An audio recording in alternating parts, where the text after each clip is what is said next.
इसी प्रकार अन्य प्रसंगों को श्रवण करने के लिए महाराज श्री के एकमात्र अधिकृत ऑफिशियल यूट्यूब चैनल को सब्सक्राइब करके बेल आइकन को अवश्य दबा दें।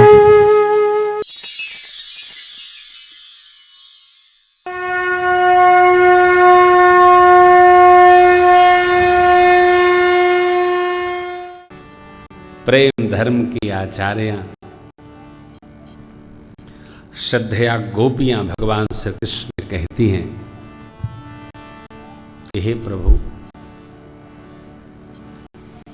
आपके गुण को गाने वाले ये जो कथावाचक लोग हैं, ये जो श्रेष्ठ जन भूरिदा जना है, ये जो श्रेष्ठ लोग हैं, ये क्यों नहीं आपके गुणों को बढ़ा चढ़ाकर गाएंगे?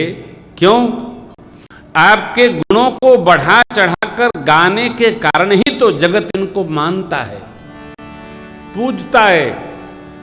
आपके गुण को ये छोटा कर देंगे तो इनको कौन मलाई खिलाएगा? आपकी कथा गा गा कर ये ऐश्वर्य प्राप्त कर रहे हैं, आपके नाम की जय जयकार करके आपके गुणों को बढ़ा चढ़ा करके कहते हैं, तो आप इनका सब प्रकार पोषण करते हैं। हे प्रभु, हम लोग तो आपके गुण को जान नहीं पाई कि आपके क्या गुण हैं। हम लोगों को तो आपने बचपन से लेकर अब तक दर्शन दिया, लेकिन अभी दूर होकर के विरह प्रदान कर दिया है। हे परमात्मा, इसको समाप्त करिए। आप यदि समाप्त कर देंगे तो हम लोग भी आपका गुण गाएंगी। देखिए, मैंने बैठते ही निवेदन किया, हम लोग तो इसलिए गा रहे हैं कि लाला के गुण गा गा कर रसमलाई खा रहे हैं। आप लोग इसलिए कथा करा रहे हैं कि आपके मन को, परलोक को, पितरों को, आत्मीय जनों को, प्रेमियों को, सबको भा रही है। ये कथा एक जन्म नहीं, जन्म जन्मांतर के पुण्य का फल है। भगवान के श्री मंदिर बनाने में, भगवान की कथा कराने में, भगवान की कथा सुनने में, कलिकाल में जो जीव जम जाए, रम जाए, उससे बड़ा भाग्यशाली नहीं। अरे छोटा सा केवट भैया, केवट का कितना सौभाग्य हुआ। भगवान ने कहा चलो पांव धो लो।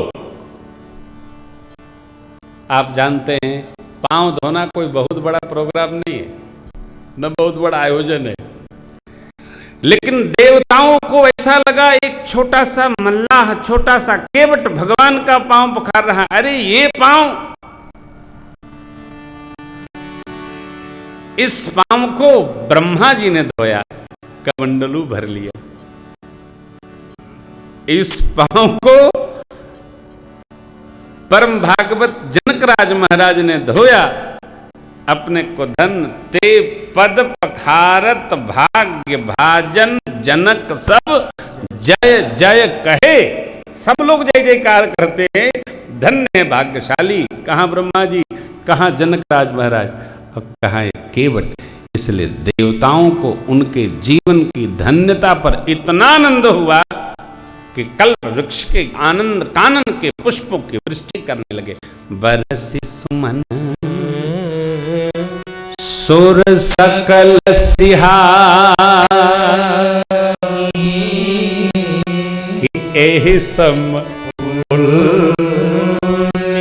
पुंज को। इस केवट के समान कोई पुण्यशाली नहीं है। हम जब यज्ञ करते हैं, हम जब कीर्तन करते हैं, हम जब कथा कराते हैं, हम जब यज्ञ कराते हैं, हम कीर्तन कराते हैं, उसका कितना लाभ दर्शन करो। 10 पीढ़ी पूर्ववर्ती, 10 पीढ़ी आने वाली, उत्तर पीढ़ी और पूर्व पीढ़ी, और एक पीढ़ी वो जिसमें हम जन्मे हैं। कितनी पीढ़ी हो गई? 21 पीढ़ी। 10 पहले की, 10 बाद वाली जो आने वाली है। हम कोई सत्कर्म करते हैं और एक वो जिसमें हम पैदा हैं। इस प्रकार 21 पीढ़ी के पितरों को उसका फल प्राप्त होता है, आनंद प्राप्त होता है। और एक भक्त यदि कुल में जन्म लिया तो आप निश्चित मानिए आगत और विगत सब पितृदेवों का मन उद्धार कर देता है। भगवान की कथा की ऐसी महिमा है, इसलिए हम कथा कराते हैं, अपने लिए नहीं कराते भाई।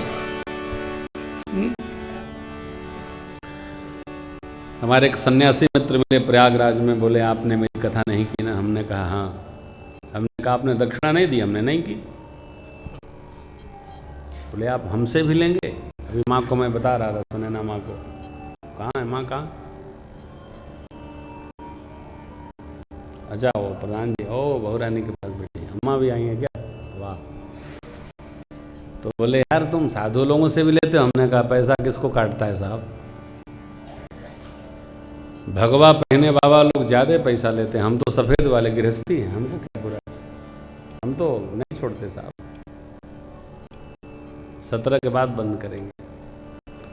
तो मेरे मित्र हैं इसलिए वो मौज में कह गए कि मेरे साथ भी वही व्यवहार कर रहे हैं। तो ईश्वर सबके साथ समान व्यवहार है, सबके। सिया राम में चाहे अमृत चाहे गंगा पानी, सबके साथ बराबर। सिया राम में सब जग जानी, व्यवहार सम रखना चाहिए। मैं तो आपसे यूं ही कह रहा था, हम लोग जब कथा गाते हैं तो अपने जीवन के धन्य मान के गाते हैं। मैं तो अब सोचते नहीं कि किसको कैसा लगता है। हमारे बच्चे जो हमको बुलाते हैं, हमको लगता है इनको क्या सुना दें, इनका जीवन धन्य हो जाए। ते धन्य तुलसी दास आस बिहाई जे हरि रग रहे। तो हमारे बच्चों ने एक मधुर आयोजन किया, और आप सभी जो लोग इस कथा में आ रहे हैं, श्रोता लोगों को लाएंगे, सबको आपका पुण्य प्राप्त हो, बढ़े। और आप लोग हमारे बच्चों को ऐसा आशीर्वाद दीजिए कि 25वीं में राम कथा हो रही है, फिर जब हमारे बच्चे ये 50वीं शादी की सालगिरह मनाएं, फिर हम राम कथा गाएं, ऐसा विश्वास हमारा है। आशीर्वाद बनाए। बहुत बहुत मंगल हो, बहुत बहुत प्यार। पहला दिन है, राम कथा अप्रतिम है साहब। हरि अनंत हरि कथा अनंता, कहें सुनहि बहुविधि संता। राम अमित गुण सागर थाह कि पावई कोई।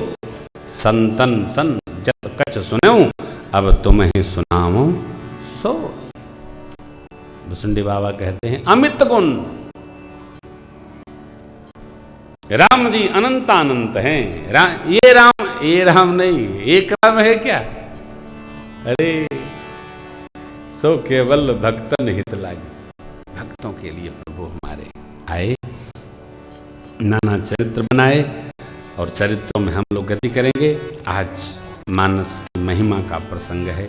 कल बाबा का ब्याह है ना, कल विवाह महोत्सव है भगवान बोध भावन के। विवाह की कथा कल है। तो रामचरितमानस जिसके माध्यम से हम आप यह राम कथा गाएंगे आगे के 9 दिनों में। इसमें 7 कांड है। आप जानते हैं पूज्यपाद गोस्वामी जी ने कुछ कांडों को श्री अयोध्या जी में लिखा, कुछ को काशी जी में लिखा। महापुरुष लोग यात्रा करते रहते थे, अपना बनता रहता था। जब बाबा 77 वर्ष के हो गए, तब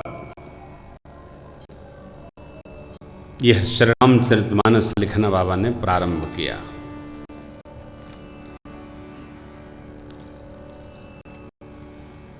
दो वर्ष 7 माह 26 दिन। अलग अलग महापुरुष लोग, आजकल तो बाबा के जन्म पर ही यहाँ जन्मे थे वहाँ जन्मे थे, लिखा पढ़ी में है, उसी को मानकर चलिए। वाद में नहीं, संवाद में रहिए। विवाद में तो जाइए नहीं, पंजरे क्या मतलब है। 7 कांड है मानस में। श्रीमद् वाल्मीकि रामायण में 8 कांड है। ठाकुर प्रसाद जी ने भी जो मानस निकाली है रामायण गुटका, उसमें 8 कांड है। मानस में लवकुश कांड बाबा ने नहीं लिखा, कारण बाबा जाने। तो बालकांड, अयोध्याकांड, अरण्यकांड, किष्किंधा, सुंदर, युद्धकांड और उत्तरकांड, 7 कांडों में भगवान की अलौकिक कथाएं हैं, अद्भुत कथाएं हैं। वक्ता के 4 प्रकार हैं साहब। कर्मकांडी भाव का वक्ता, ज्ञान भाव का वक्ता, भक्ति भाव का वक्ता, शरणागत भाव का वक्ता। एक नई पीठ प्रारंभ हुई है, भाव वक्ता। मानस क्या भाव दे रहा है, इसको स्मरण करते हुए चौपाइयों के आश्रम में वक्ता लोग अपनी बात कहते हैं कि अब तो आपने ये पढ़ा है, सुना है, मैं जो कह रहा हूं उसको अभ्यास में लीजिए। भावपीठ। बालकांड भगवान शिव के व्याह से प्रारंभ होता है, वंदना को आगे बढ़ाएं तो, और विवाह महोत्सव तक जाता है। अयोध्या कांड में भगवान के अभिषेक का प्रसंग चला, और फिर भरत भैया चित्रकूट से जैसे पादुका लेकर आकर पधराते हैं, यहाँ तक का प्रसंग श्री अयोध्या कांड में। मानस की युवा कांड। युवावस्था अनमोल अवस्था है, बस संभल भर जाए। युवावस्था जिसकी संभल गई उसका मानव जीवन धन्य हो जाता है। बहुत कम लोगों की युवानी संभल पाती है, दोष लग जाता है। कल राघव जी ने पूछा, बाबा भाग्य बड़ा है या कर्म? तो हमने कहा बेटा आलसी के लिए भाग्य बड़ा है और कर्मठ के लिए कर्म बड़ा है। तो बोले इसको ठीक से समझा दिया जाए तो कैसा रहेगा? हमने कहा बैठो समझा देते हैं। देखिए जो मैंने अपने बच्चे को समझाया वो आपको ऐसे अलौकिक प्रश्न कर लेते हैं बच्चे। हमारे साथ जीवन में ऐसा होता है, बहुत कुछ नहीं, कुछ हमको भाग्य से लकली प्राप्त हो जाता है,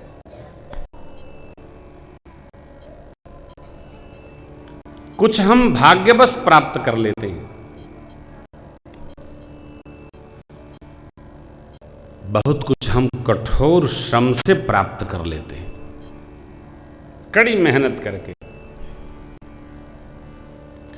ये दोनों यदि भगवत शरणागत भाव में हमको लेकर चले जाएं तो बहुत कुछ हम भगवत कृपा से प्राप्त कर लेते हैं।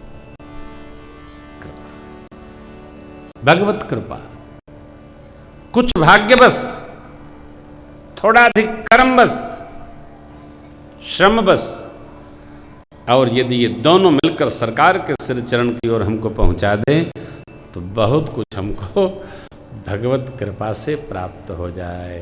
गॉड गिफ्टेड, क्या बोलते हैं? God gifted. क्योंकि भगवान के पास इतना है, वो थोड़ा देते ही नहीं है। महाराज लेकिन हमको तो दिए ही नहीं। अरे भाई कह रहा हूं ना, जब शरण में आओगे तब देंगे। वो पत्थर का उद्धार कर सकते हैं।